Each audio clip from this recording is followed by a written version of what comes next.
እንዴት ለዚህ ድል ልትበቃ ቻልክ ልትሉ ትችላላችሁ። የስኬቴ ሚስጥር ላጫውታችሁ።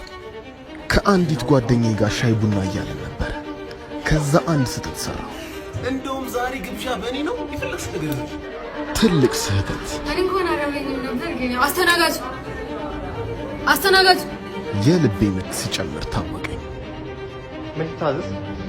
ጥብስ፣ ጭቅና ጥብስ ለበለብ፣ ጥብስ ፍርፍር፣ ጥብስ በጥብስ።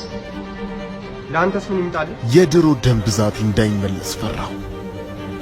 እኔ መጣሁ። ራሴን ለማረጋጋትም ሞከርኩ።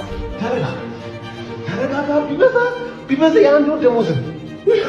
ክሊርሊ አልተሳካም። አንድ መፍትሄ አገኘ። መሮጥ። ያኔ መክሊቴን አገኘ።